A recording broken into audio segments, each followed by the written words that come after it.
कोई आपके साथ सीए इंटर एसएम सब्जेक्ट में पिछले 3 अटेम्प्ट के जो पेपर है उसका पूरा एनालिसिस आपके साथ शेयर कर दे तो बता दे यार, ये जो चैप्टर है या फिर ये जो टॉपिक है उस पर बार बार क्वेश्चन पूछे जाते हैं। एक अटेम्प्ट को छोड़ दिया वापस से आ जाएगा, एक अटेम्प्ट को छोड़ के वापस से उस टॉपिक पे क्वेश्चन पूछे जाते हैं। या फिर हर क्वेश्चन में कौन से चैप्टर से क्वेश्चन नॉर्मली पूछे जाते हैं, किस तरीके से आपके पास कॉन्सेप्ट पूछे जाएंगे, या फिर क्या चीज़ ऐसे टेस्ट करेगा क्वेश्चन पूछते टाइम। अगर ईच थिंग आपके साथ शेयर कर दी जाए तो मुझे बताओ आप एसएम में अच्छा स्कोर कर पाओगे या नहीं। हेलो एवरीवन, आई एम जागृति और मैं आज आपके साथ शेयर करने वाली हूँ एसएम पेपर के पिछले 3 अटेम्प्ट के पेपर का एनालिसिस, प्लस उस एनालिसिस से कंक्लूजन क्या निकलता है, क्या क्या चीज़ें तुम्हें ध्यान रखनी है स्टडी करते टाइम ताकि तुम एग्जाम में बहुत अच्छा स्कोर करके जा सको। तो आज के वीडियो में हम यही डिस्कस करेंगे, तो without wasting time start this video. तो देखो मैंने किया क्या है, आपके पिछले 3 अटेम्प्ट के पेपर लिए जैन 25, सितंबर 24 और मई 24।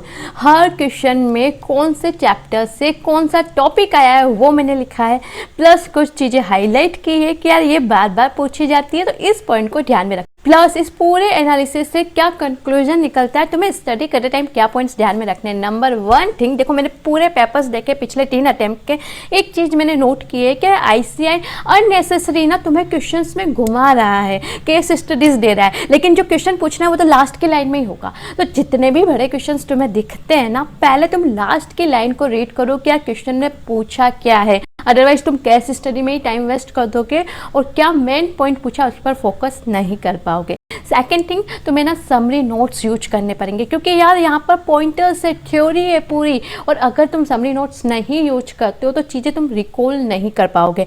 Third thing, use memory tricks, क्योंकि यहाँ पर ना हर पॉइंट्स में एडवांटेज है, डिसएडवांटेज है, पॉइंट्स पे पॉइंट्स, तो इनको तुम लंबे टाइम तक याद कैसे रख पाओगे जब तुम मेमोरी ट्रिक्स को यूज करते हो। मेमोरी ट्रिक्स के साथ ही तुमको स्टडी करते टाइम ना क्वेश्चन एंड आंसर अप्रोच को फॉलो करना है। ये अप्रोच कैसे, क्या तुमने कोई भी कॉन्सेप्ट स्टडी कर लिया, अब सोचो इसके ऊपर क्वेश्चन कैसे बन सकता है, क्योंकि यहाँ पर थ्योरी सब्जेक्ट है, केस स्टडी में घुमा कर क्वेश्चन पूछा जाएगा कितनी बार, तो तुम आइडेंटिफाई तभी कर पाओगे जब तुम क्वेश्चन आंसर अप्रोच को फॉलो करते हो। Third thing, focus on keywords, क्योंकि कीवर्ड से ही आइडेंटिफाई होता है यार कौन सा स्ट्रक्चर आपके लग रहा है, क्योंकि जो क्वेश्चन नंबर 5 आता है ना जो आपका कंपलसरी, यहाँ पे देखो चैप्टर नंबर 5 और चैप्टर नंबर 5 यहीं से पूछा जा रहा है और क्वेश्चन में पूछा क्या जा रहा है वो लाइन रीड करना। आइडेंटिफाई ऑर्गेनाइजेशनल स्ट्रक्चर, और ये स्ट्रक्चर तुम कब आइडेंटिफाई करोगे, इसमें पूरे क्वेश्चन में केस स्टडी में कहीं कहीं कीवर्ड्स दे रखे होंगे, और अगर कीवर्ड्स को तुमने अच्छे से पकड़ लिया तो आइडेंटिफाई कर लोगे कि यार यहाँ पे ना ये स्ट्रक्चर लगेगा। और नंबर भी किस तरीके से दे रखे, 1 + 2 + 1 + 1, किस तरीके से, यानी कि अगर तुमने आइडेंटिफाई कर लिया तो 1 मार्क्स, प्लस उस स्ट्रक्चर के बारे में अच्छे से एक्सप्लेन कर दिया तो इतने मार्क्स, प्लस एडवांटेज अच्छे से बता दिए, डिसएडवांटेज अच्छे से बता दिए तो इतने मार्क्स, यानी स्टेप वाइज आपकी मार्किंग हो रही है। क्या चलो पूरा क्वेश्चन नहीं भी आया तो इतना जो सही पार्ट आपने किया है ना उसके मार्क्स आपको मिलेंगे। तो ये पॉइंट आपको ध्यान में रखना है, क्वेश्चन करते टाइम देखना है बाइफर्केशन कितना है।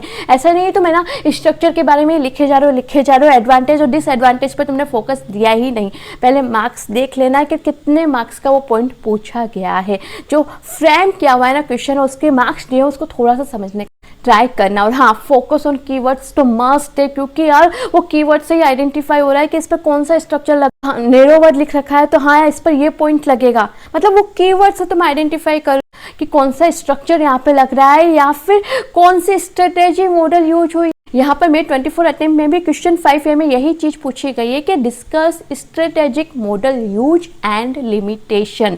तो अगर तुमने सही से आइडेंटिफाई नहीं किया तो लिखोगे कैसे, तो ये बात ध्यान में रखना कि यहाँ पर केस स्टडी में आपको चीज़ें आइडेंटिफाई करनी पड़ेगी, स्पेशली ऑर्गेनाइजेशन स्ट्रक्चर, कौन सा स्ट्रेटेजी मॉडल यूज हो रहा है, कौन सी स्ट्रेटेजी यहाँ पर सूट करेगी, ये चीज़ें तुम्हें आइडेंटिफाई करनी रहेगी। ओके, और ये आइडेंटिफाई तुम कैसे कर पाओगे जब तुमने क्वेश्चन एंड आंसर की अच्छे से प्रैक्टिस की है। तो अभी तक सिर्फ तुम थ्योरी रीड कर रहे हो ना, तो क्वेश्चन एंड आंसर को उठा, क्योंकि अगर तुमने क्वेश्चन बैंक अच्छे से नहीं की ना तो तुम अच्छे से क्वेश्चन को हैंडल नहीं कर पाओगे, चीज़ें आइडेंटिफाई नहीं कर पाओगे। तो अभी तक आपने कोई क्वेश्चन बैंक नहीं खरीदी है ना, तो मैं सजेस्ट करूँगी सोनाली मैम की क्वेश्चन बैंक आप परचेज कर सकते हो। वहाँ पे आपको आरटीपी, एमटीपी, पिछले अटेम्प्ट्स के पेपर, उन सब का सम मिलेगा, यानी एक ही जगह सारी चीज़ें मिल जाएगी। क्योंकि क्या हो रहा है ना, एसएम में बहुत क्वेश्चन रिपीटेडली पूछे जा रहे हैं, यानी कि एक अटेम्प्ट में ये क्वेश्चन पूछा है तो एक दो अटेम्प्ट में नहीं पूछेंगे, अगेन वो क्वेश्चन आएगा, यानी कुछ क्वेश्चन फिक्स है वही बार बार पूछे जाते हैं। तो अगर आपने पिछले अटेम्प्ट के पेपर्स, एमटीपीएस वगैरह अच्छे से कर ली ना, तो तुम क्वेश्चन इजीली हैंडल कर पाओगे। देखो यहाँ पे मैं आपको आइडेंटिफाई भी करके बता सकती हूँ कि लेवल ऑफ मैनेजमेंट के ऊपर क्वेश्चन आया, जैन 25 में आया, सितंबर 24 में नहीं आया, अगेन मई 24 में आया लेवल ऑफ मैनेजमेंट।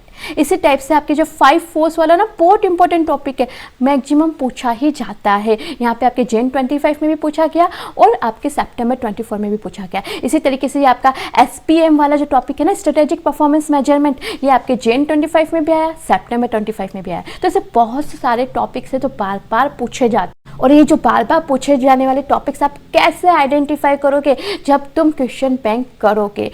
तो अभी सोनाली मैम की बुक्स पर ऑफर भी चल रहा है कि अगर आप क्वेश्चन बैंक प्लस एमसीक्यूज दोनों खरीदते हो ना साथ में, तो आपको फ्री डिलीवरी मिलेगी प्लस 50 रुपीज़ का ऑफ मिलेगा। तो without wasting time question bank तुम ना स्टार्ट कर दो। ओके, कुछ और चीज़ें मैंने आइडेंटिफाई की आपके साथ शेयर करती हूँ।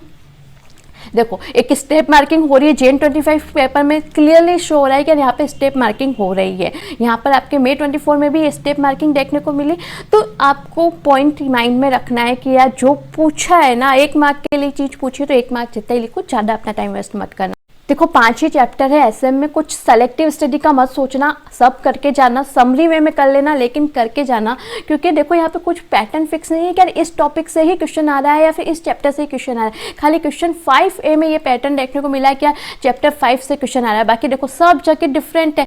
यहाँ पे क्वेश्चन 5B में चैप्टर 1 से पूछा गया, यहाँ पर सितंबर 24 में चैप्टर 4 से पूछा गया, अगेन मई 24 में आपके चैप्टर 1 से पूछा गया। इसी टाइप से 5C में देखोगे तो चैप्टर 4, चैप्टर 3, चैप्टर 2। तो कोई पैटर्न फिक्स नहीं है कि यार इस चैप्टर से ही क्वेश्चन आएगा, तो तुम कुछ भी स्किप, आई थिंक एसएम में तो आप नहीं कर सकते। हाँ, थोड़ा आप चैप्टर के अंदर सेलेक्टिव हो सकते हो कि यार जो क्वेश्चन बार बार पूछे जा रहे हैं उन पर थोड़ा एक्स्ट्रा अटेंशन देना, लेकिन हाँ एक बार सारी चीज़ें कवर करने का ट्राई करना, उसके बाद एबीसी एनालिसिस देख लेना कि यार इस टॉपिक पे मुझे एक्स्ट्रा अटेंशन देना है। नेक्स्ट थिंग, जैन 25 का पेपर अपन एक बार रिव्यू कर लेते हैं कि यार कौन से टॉपिक पर क्वेश्चन आए थे। देखो आपके ना क्वेश्चन 5 में 3 ऑप्शन आएंगे और टोटल आपके क्वेश्चन कितने आएगा, 15 मार्क्स का आएगा, और ये कंपलसरी होगा क्वेश्चन नंबर 5। इसके बाद क्वेश्चन नंबर 6, 7 और 8, यहाँ पर आपके 10-10 मार्क के क्वेश्चन पूछे जाएंगे। प्लस आपको जो क्वेश्चन 8 है ना, उसमें ऑप्शन मिल जाएगा 8B में कि यार या तो ये कर लो या फिर ये कर लो। यानी आपको क्वेश्चन 5 में 3 सब पार्ट मिलेंगे, उसके बाद के जितने भी क्वेश्चन होंगे उसमें 2-2 सब पार्ट होंगे कि ये वाला A सब पार्ट और ये B सब पार्ट। तो आई होप ये जो पूरा पेपर पैटर्न है आपको बहुत अच्छे से समझ आ गया होगा और आपको रियली आपके स्टडी में हेल्प करेगा, और रियली हेल्प कर रहा है ना। तो प्लीज़ वीडियो को लाइक कर देना, चैनल को सब्सक्राइब कर देना, क्योंकि और वीडियो अभी आने बाकी हैं। बाय बाय, मिलते हैं ऐसे किसी दूसरे वीडियो के साथ।